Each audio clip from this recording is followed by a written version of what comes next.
Ele ia cuidar do quintal dele. E o que se dá a entender é que o quintal dele é a América Latina. Esse é que ele tem como quintal. E aí cada potência dessa tem o seu quintal. Os Estados Unidos nos chamou de quintal, a América do Sul é o alvo dele, né, para proteger, entre aspas. A Europa adotou a Ucrânia como quintal dela, está defendendo a Ucrânia da União Soviética, e a China tem o quintal dela, que é Taiwan. Então, o mundo está mais ou menos cada um tem seu quintal. Exato, por isso as pessoas perguntam, mas por que a China não se mete? Porque a China não se envolve.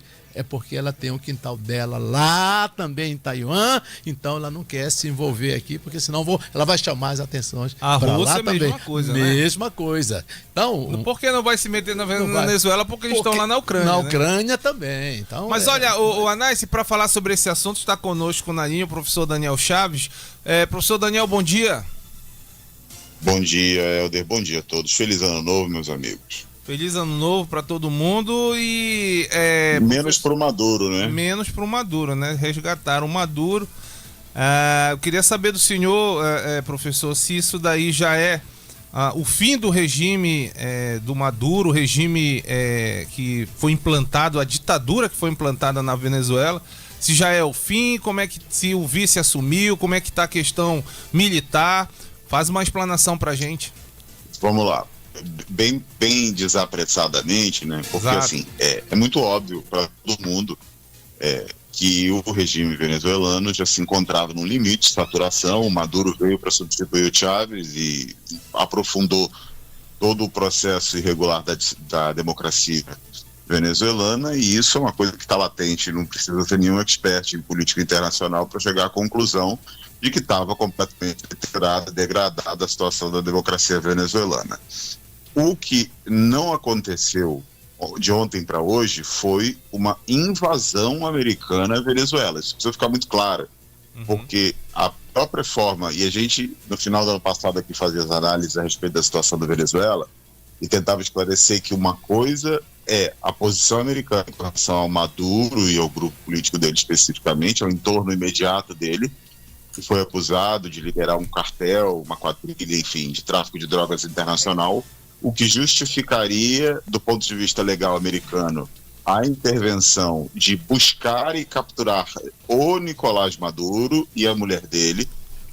E a outra coisa é o regime venezuelano. Os Estados Unidos não fizeram uma operação ontem para substituir o regime. Então, o regime não foi substituído, não há uma intervenção, não há soldados americanos marchando sobre Caracas nesse momento. O que aconteceu foi uma operação aérea com uma extração feita pelos fuzileiros navais norte-americanos, buscando justamente a captura do Nicolás Maduro. É claro, é lógico que isso tem um caráter intimidatório perante o regime, porque todo mundo que não foi capturado vai colocar a mão na consciência e vai pensar o que impede que a gente permanecendo em resistência, isso vai levar a novas prisões, a novas agressões, até por conta da assimetria, da desigualdade de poder entre os Estados Unidos e a Venezuela. Então não há nenhuma discussão sobre quem ganha potencialmente num cenário de intervenção norte-americana em Caracas. O que tem que ser ponderado, em primeiro lugar, é isso. O que aconteceu não foi uma invasão, mas uma extração, né, Helder? Eu acho que essa é uma coisa completamente diferente do que, por exemplo, aconteceu em Bagdá em 2003, quando os Estados Unidos de fato desembarcaram no sul do Iraque. Em 23 dias capturaram Saddam Hussein em Bagdá e ficaram em Bagdá e se instalaram para substituir o regime. E o que está acontecendo na Venezuela, que a gente não sabe até que ponto, que guerra a gente não tem bola de cristal, ninguém sabe como ela termina, a gente não sabe se os Estados Unidos podem abrir uma ofensiva ainda mais profunda contra o regime venezuelano. Eu, pessoalmente, continuo mantendo a posição de que não acredito que os Estados Unidos vão abrir uma guerra contra a Venezuela. O que entendo é que havia uma asfixia contra Maduro visando decapitar o regime do ponto de vista de comando e dizer para os sucessores, para a linha dos 01 e 02 dele, é melhor se alinhar a oposição e chegar a um consenso e substituir o regime do que qualquer outro tipo de ofensiva militar.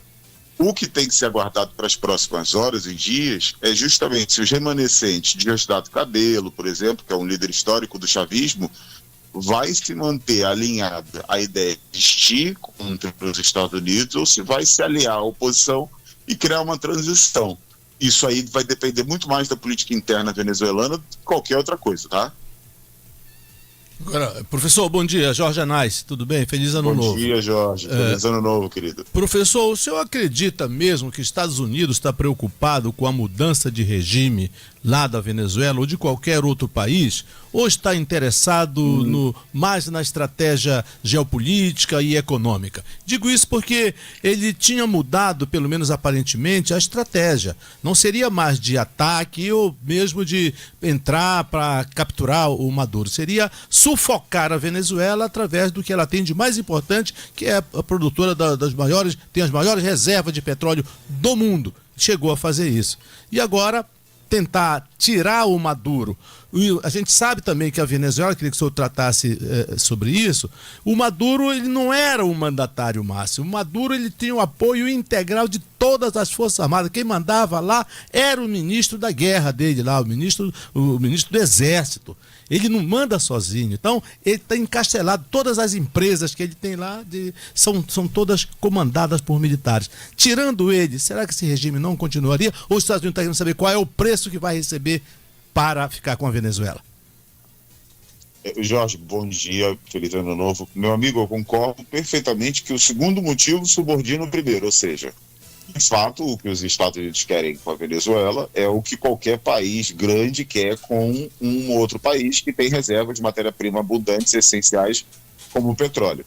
Eu ainda colocaria em tela para a gente olhar isso aí, não só o petróleo, mas a posição geopolítica da Venezuela, que ocupa uma relação importante entre a América do Sul e Caribe, e é um país amazônico, enfim, tudo que cerca a importância de um país com essas características. Nesse sentido aí, eu entendo que se os militares venezuelanos conseguirem cooperar, sendo tutelados por forças políticas venezuelanas e sejam alinhados aos Estados Unidos, talvez para o Trump esteja bom. Por isso que eu estou querendo explicar que parece muito mais um problema de consenso entre essas forças do que necessariamente dos Estados Unidos querer impor um governo. Aí é que eu acho que começa um problema enorme, porque se a gente imaginar esse consenso entre os liberais venezuelanos e os chavistas, ele parece improvável. Então, se eu tivesse que dizer para quem está querendo apostar numa solução, ou numa saída, ou num prognóstico, eu acho que tudo agora é muito apressado. A gente tem que aguardar as próximas semanas para avaliar se justamente esses militares vão chegar a um consenso, a uma situação de anistia, enfim, todos os pactos e consensos políticos necessários, ou se os chavistas vão dizer, não, a gente vai permanecer numa postura de resistência, se fazendo valer, inclusive, daquele argumento de que a agressão americana é um ataque à soberania, tudo aquilo que a gente conhece. É um ataque à soberania, que é inadmissível, e, portanto, devemos resistir e manter o país unificado, e esses opositores são os inimigos. No momento, não há nenhuma inclinação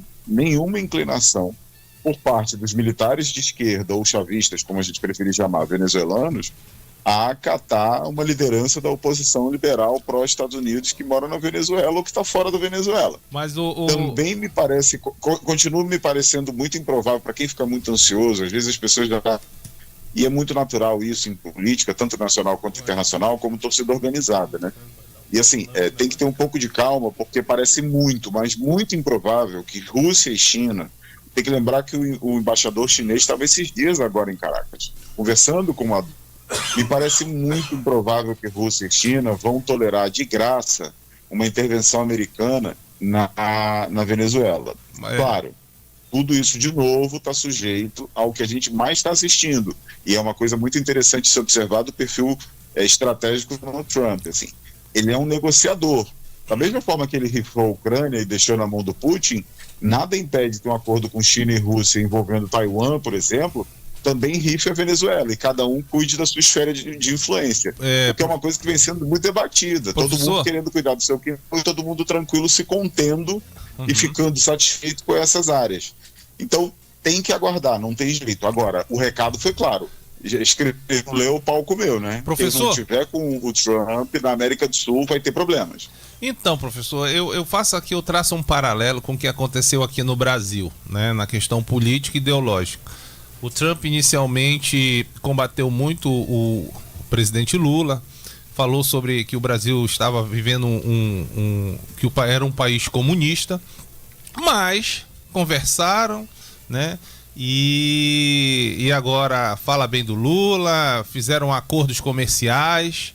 Eu pergunto, há possibilidade do Trump também dar um balão nos políticos da direita lá na Venezuela, caso esse grupo que continua no poder do chavismo seja aliado do Trump? Ou seja, as questões comerciais vão falar mais alto do que a questão política e ideológica? Vão, sem dúvida alguma. E assim, o Trump, ele é um sujeito que se colocou desde o início da carreira empresarial e depois política dele como uma pessoa que entende que o melhor para todos, inclusive para os seus próprios interesses, é o melhor a ser feito. Não tem como. Eu acho isso muito interessante a gente estar olhando ao vivo, Helder, porque a política, ela está cada vez menos ideológica e cada vez mais pragmática, na minha opinião, porque a gente está com muitas crises globais e as pessoas não estão agindo com o coração, estão tentando agir com a cabeça para garantir seus interesses.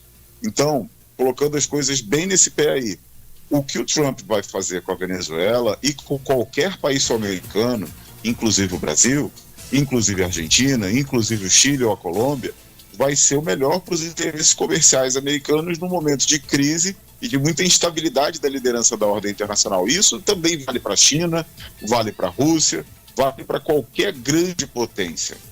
O que os analistas sêniores, os bambambãs das relações internacionais têm falado muito, Helder, é que com a ascensão chinesa e a consolidação do regime do Putin na Rússia, há uma tendência muito grande ao mundo assumir o que eles chamam de multipolaridade, ou seja, nós não tenhamos mais só um polo de poder global, os Estados Unidos, mas nós tenhamos vários polos regionais de grandes potências. No caso da Eurásia, a Rússia, no caso do Sudeste Asiático e Oceania, a China, e no caso das Américas, os Estados Unidos, com a Europa balançando no meio disso tudo, garantindo vários polos de poder.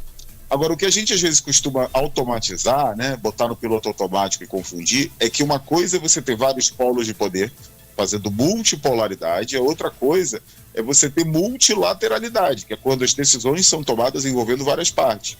Isso está muito longe de acontecer cada vez mais. Cada vez mais a gente está tendo essas grandes potências regionais chegando a uma espécie de arranjo, de acordo entre si, para agir de forma unilateral nos seus quintais. Isso é muito ruim, porque para a gente, que é país emergente, o Brasil é um país emergente, ninguém tem dúvida disso. Para países emergentes, essas grandes potências chegarem a um canal de diálogo bem parecido com a década de 60 da Guerra Fria, por exemplo, em que eles tomam as decisões entre si e gerenciam como bem entendem os, entre aspas, quintais, para a gente é péssimo, porque pau que dá em Chico está em Francisco, né? Então, o que acontece com o governo venezuelano fica um sinal claro para todo mundo que não quiser escrever e ler na cartilha do Trump que os Estados Unidos agem como bem entendem e criam. Desculpa, não tenho nada a favor do Maduro, mas o argumento de que Maduro deveria ser preso, extraído da Venezuela em função do fato dele ser líder de uma quadrilha internacional de narcotráfico é um factoide, é uma pedalada. Agora... Tá? Porque não faz nenhum sentido do ponto de vista prático acreditar que é o Maduro presidindo a Venezuela que lidera o cartel internacional. O Trump faz isso porque ele, ao fazer isso, ele argumenta que ele está defendendo os Estados Unidos e não abrindo uma guerra. Portanto, ele não precisa da autorização de ninguém. Ele usa um bode expiatório, um argumento, para poder agir de forma unilateral. Professor? Um mundo no qual as regras ficam em terceiro ou quarto plano para que grandes homens fortes agem de forma unilateral é um mundo muito perigoso, entendeu, Helder? Professor, agora,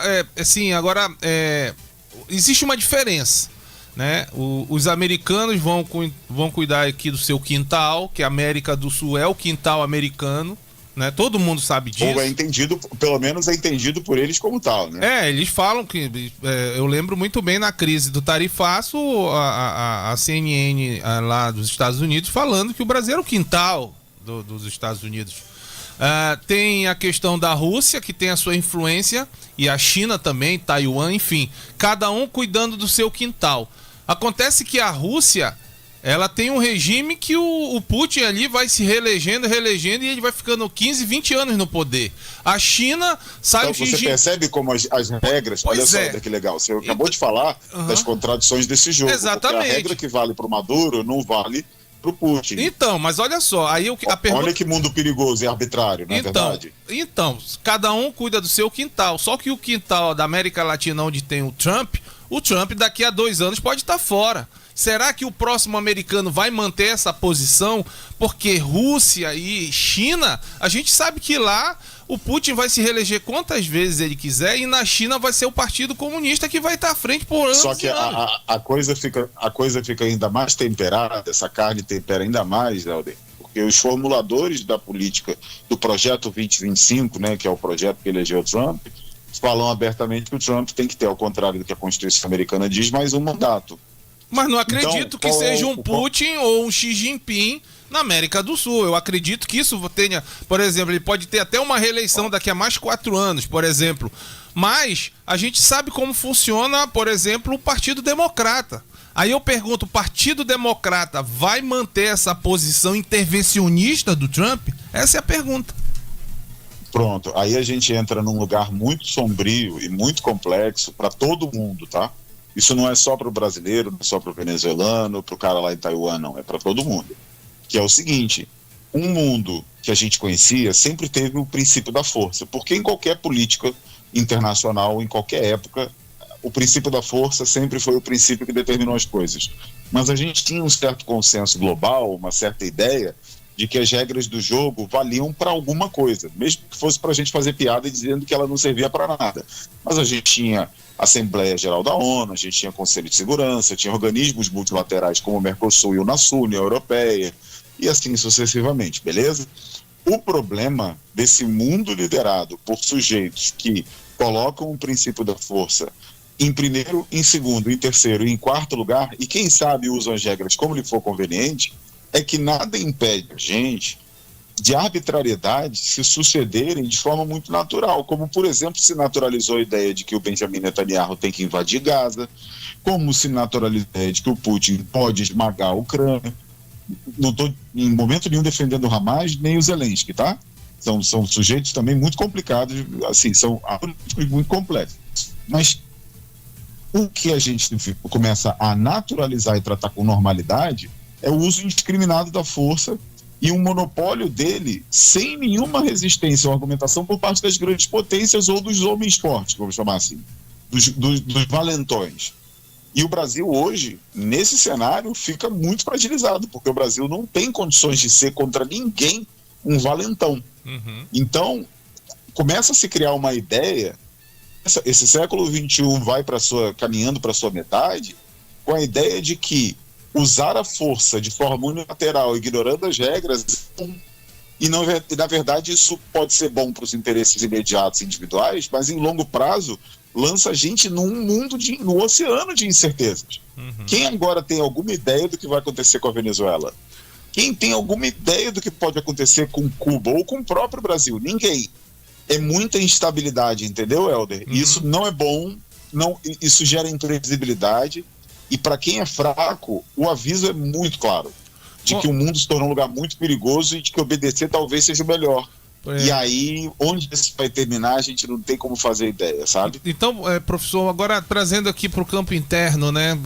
Sei que o senhor não tem bola de cristal, mas qual o senhor acredita que seja a manifestação do governo brasileiro, né, sobre essa invasão? E como é que ficam as narrativas, né? O ano de 2020 vai fazer naturalmente, faz parte da doutrina histórica desde a transição para a República, desde do Rio Branco, desde quando o Paranhos era o chefe. É uma tradição do Brasil apoiar a paz, o não intervencionismo e entender que a América do Sul é um entorno estratégico importante que deve ser pacífico para a garantia dos interesses brasileiros no mundo. O espaço natural da relação de segurança do Brasil com o mundo é de um lado do sul, do outro os países vizinhos. Então é exatamente por isso que o Rio Branco construiu lá atrás aquela doutrina de construção das fronteiras e tudo que cerca, enfim, a pacificação da relação do Brasil depois da Guerra do Paraguai, que foi terrível, com o resto do continente e com o mundo. Agora, o Brasil não fazer mais do que lançar a nota. Já teve uma ocasião, e é legal a gente falar isso com o Amapá, com o público que está vendo a gente no estado, em que o Brasil teve que agir de forma mais incisiva para evitar uma guerra muito próxima de si, que foi quando o governo Reagan, lá nos anos 80, queria muito perseguir o Desi Bouterse, que era o presidente de Suriname, e o Brasil fez uma ação de contenção, mandou uma missão diplomática para o Suriname para acalmar o Bouterse, que ele está trazendo muito cubano para dentro de Paramaribo, e também, na mesma época, o governo Figueiredo brasileiro, tá? O governo Figueiredo também impediu uma ação mais agressiva, impediu dentro do possível, claro, uma ação mais agressiva da Grã-Bretanha contra a Argentina na Guerra das Malvinas, dizendo que, olha, isso aqui a gente não apoia. Foi até uma coisa muito importante que o governo brasileiro fez, que ajudou a melhorar as relações que eram péssimas com a Argentina. Então, o governo brasileiro vai sempre que possível, seja de qual bandeira política ele for, porque o Itamaraty é um corpo muito profissional, ele vai sempre ter interesse que a América do Sul seja uma zona de paz entre as partes, que os países não entrem em guerra e que isso ajude a prosperidade regional. Isso é uma crença enraizada na política externa brasileira, tá? Mais do que uma moção de repúdio ou uma notinha, o Itaú não pode fazer nada. Professor, o senhor Infelizmente, não há condições, ações, práticas de nem o Brasil, do ponto de vista imediato, se defender, a não ser, e isso é muito interessante, tá, Helder? Uhum. Imaginando aqui, eu não tenho bola de cristal, mas a gente faz uma linha de raciocínio lógico. Vamos imaginar que o Trump semana que vem fale, não estou satisfeito em prender só o Trump, eu quero entrar na Venezuela. Isso é muito diferente, fazer esse tipo de intervenção é muito diferente do que um ataque aéreo ou uma extração, tá? Porque a gente sabe muito bem da dificuldade que qualquer grande potência que vai ocupar um território, a Ucrânia está mostrando isso, ocupar um território é muito mais complexo do que bombardear. E isso envolve guerra de selva, isso envolve resistência, isso envolve guerra civil. São várias estratégias de uma resistência venezuelana que poderiam ser facilmente acionadas para não ganhar dos Estados Unidos. Óbvio que não, mas para impedir uma vitória americana e botar os Estados Unidos num lamaçal de selva no qual vira um banho de sangue. E é ruim para todo mundo, porque a gente ainda tem algum resquício de opinião pública internacional. O Vietnã foi isso é muito vivo na memória americana, tá? O Iraque foi isso, é muito vivo na memória americana. Então, a guerra entre exércitos não tem nem o que discutir. Os Estados Unidos ganham qualquer um no continente americano. Mas um conflito civil prolongado de resistência é diferente. Professor, o senhor falou sobre esse conflito, né, da Guiana, quando o presidente era o Ronald Reagan, né? E a gente viu o Brasil nesse período aí, dessa animosidade entre Estados Unidos e Venezuela, o Brasil quieto. Algumas notas foram passadas para a imprensa que o Brasil teria... que daria o apoio para a retirada do Trump de forma pacífica, né, pelo Brasil. Eu pergunto, esse silêncio do Brasil com relação à Venezuela, o senhor acredita que o que aconteceu hoje com a Venezuela, nessa extração do presidente, já estava no pacote de acordo do Trump com o Lula? É muito difícil disso. O presidente Lula é historicamente conhecido como uma pessoa que faz muito bem conta política, né? O homem é uma calculadora, puro instinto e malícia, é bom nisso mesmo e é um talento. Olha, a situação brasileira, se a gente olhar bem, até julho do ano passado, né, de 2025, do ponto de vista de popularidade, até o tarifaço, as coisas estavam meio esquisitas, né? Se falava muito até da possibilidade do Lula não ser reconduzido, o que hoje não é previsível, porque ninguém sabe como é que a eleição vai acontecer daqui a 10 meses, mas há uma visão, por parte das pesquisas dos analistas, de que Lula deve ser reconduzido. Vamos lá. Duvido que o Lula tenha feito qualquer tipo de cálculo no sentido de acordar com o Trump sobre se deve ou não para Maduro, porque, desculpe todo mundo que acredita na importância do Brasil, a opinião do Brasil sobre isso é irrelevante para o Trump. Ele vai agir como ele entender que é melhor para ele, ponto final. Nós não somos Disneylandia, a gente é Tivoli Park nisso aí, tá? A gente é pequenininho. A gente ainda é pedalinho, não é parque de diversões. Então, eu acho que o Lula não teve nenhuma condição de arbitrar nada nesse sentido. Mas é possível que tenha entrado na conta política e o Lula falar, bom, se vai alguém que não seja eu, né? Uhum. Professor. Mas daí o Lula ter qualquer tipo de opinião. O Trump pedir opinião do Lula me parece muito improvável. Ele deve ter dito, olha, eu vou fazer assim, aí o Lula faz. Professor, na esteira do que o senhor... Até porque ele, muito inteligente como o presidente Lula ele poderia ter pensado o seguinte: o que eu posso fazer se não concordar? Professor, me parece, dentro da sua explanação, embora a tradição do Itamaraty, como o senhor bem relatou, seja de sempre se colocar na posição de apoio à América Latina, à paz e etc e tal, mas me parece que o Brasil nesse momento está entre a cruz e a espada. Se ele apoia o Trump neste momento, ele ficaria mal na América Latina, onde ele exerce uma destacada liderança. Se ele fica ao lado do Maduro, ele pode colher, do Maduro que eu falo na Venezuela, de Caracas, ele pode colher alguns frutos que não sejam muito favoráveis para ele, porque, como o senhor bem disse, daqui a 10 meses nós teremos eleições gerais aqui no Brasil. Como é que fica essa polarização? Esse fato da intervenção dos Estados Unidos, da extração do Maduro, vai ter reflexos aqui também dentro do Brasil, dentro do contexto da eleição? Como é que o senhor vê essa exploração desse fato aqui entre as forças litigantes? Jorge, acho improvável que o PT ou o governo brasileiro ou qualquer força política protagônica... Claro, a gente tem vários instrumentos satelitais do campo da esquerda que vão se pronunciar de forma muito agressiva, tá? Isso aí eu não tenho nenhuma dúvida. Mas eu tenho muita dificuldade em acreditar que alguém, numa véspera de um processo eleitoral, vai querer correr o risco de se colocar contra os Estados Unidos, podendo botar a perder a sobrevivência política. Acho muito improvável. Ok. E como é que fica a narrativa hoje, né, de direita? Como falou, ano de eleição, direita, a gente já começa a observar comemorando a queda do Maduro.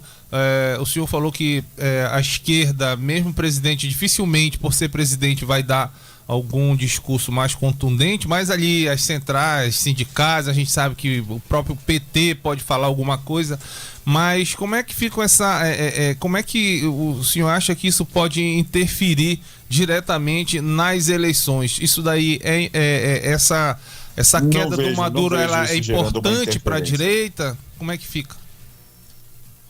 Não, vai ser explorada, todo mundo vai aproveitar um pedacinho, o campo mais satelital da esquerda vai falar sobre agressões à soberania, e tá certo que falha, é isso mesmo, e o campo da direita também vai tentar capitalizar, tá certíssimo, para fazer isso mesmo, política não tem essa, mas não me parece que isso vira uma pauta, assim, não me parece que o governo Lula vai tomar uma decisão de se posicionar em favor da Venezuela, num cenário que muito pouco há para ser feito, correndo o risco enorme de um desgaste com os Estados Unidos, num momento em que o governo Lula, sejamos todos muito francos, da metade do ano passado para cá ganhou uma sobrevida até surpreendente.